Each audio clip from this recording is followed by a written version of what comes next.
Et un jour, ils sont arrivés, d'ailleurs, il y en avait d'autres, parce qu'ils étaient au camp de la Lande, et il y avait un quart qui les prenait au camp de la Lande, qui les emmenait place de la Gare, et après, ils venaient, il y en a qui ont été ailleurs, dans d'autres lycées ou d'autres endroits.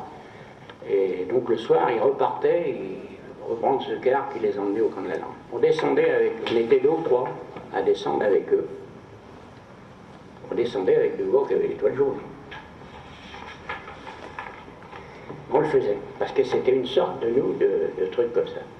Et puis malheureusement, un jour, on les a pas revus.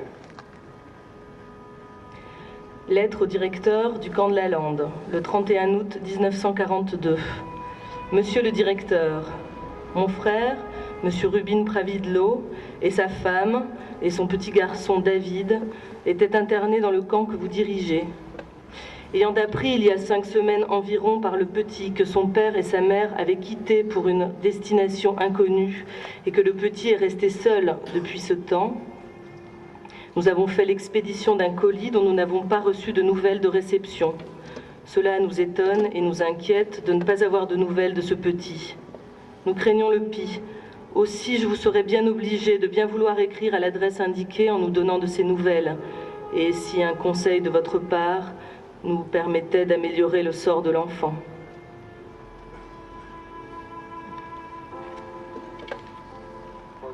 D'abord, je tiens à féliciter tous les jeunes que vous êtes, parce que pour moi, c'est vous, je viens de dernier, je vais avoir 85 ans, et il y a encore des qui disent que les camps d'extermination, parce qu'il faut faire la différence entre les camps de concentration qui ont commencé en 1934, notamment Dachau, où j'ai connu à Dachau des Allemands qui étaient là depuis 8 ans. Vous savez, c'est quelque chose, 8 ans dans un camp comme Dachau. Mais au moins, Dachau était un camp de concentration, n'était pas un camp, n'était pas un camp d'extermination.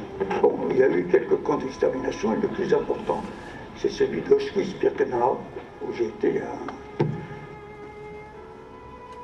Vous venez de me rappeler que Élie Gattegno, qui était un camarade avec moi, a été arrêté le 6 février 1942, et mon frère était au lycée de Tours.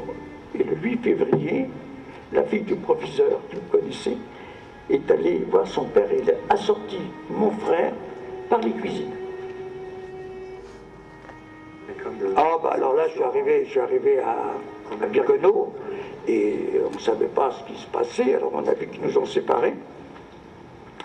Et quelques personnes qui étaient avec moi, qui étaient mariées, ont demandé où étaient leurs enfants et leurs femmes. Et les gars, bon, vous savez, il ne faut pas leur en vouloir, ils étaient là depuis 1942. Puis j'ai dit, ah, tiens, ben voilà, et ils nous ont montré les crématoires. C'est comme ça qu'on a su comment les gens sont passés tout de suite au gaz. Et au lager, à Auschwitz, il y avait des tziganes, quelques milliers de tziganes qui étaient là avec leurs chèvres, leurs enfants, leurs chiens. Et un jour, un matin, on s'est réveillé, le silence. Croyez-moi, c'est affreux. Et on a regardé les crématoires, ils sont tous passés. Oh, ben, vous savez, les souvenirs, ils sont pas beaux. Alors justement, à un certain moment, je me suis réveillé, j'avais qu'une chaussure. Et quand on n'a pas de chaussures, vous ne pouvez pas aller au travail. Quand vous ne travaillez pas, vous ne mangez pas. Et c'est un communiste français qui lui dit, qu'est-ce que tu as pleuré? Allez, viens. Alors on est passé dans un autre bloc, et puis il dormait un gars qui dormait plus ou moins, mais le quatrième il dormait pas, on lui a piqué des chaussures pour que j'ai des chaussures. C'est ça survivre. C'est très dur, mais c'est comme ça. Il était interdit aux abbés, enfin aux curés, aux imams et aux rabbins, ceux qui étaient pris à donner la bonne parole pour quand les gens mouraient. C'était une balle dans la tête, il n'y avait pas de chose. Hein. Et si vous voulez, ces gens-là ont pris des risques, et notamment l'abbé de la Martinière. Et c'est là que j'ai vu l'entraide. Parce que les imams donnaient l'absolution à des catholiques, à des juifs, les protestants donnaient des choses, et les curés pareil. Il n'y avait pas de discrimination. C'est des choses terribles, parce qu'ils nous ont,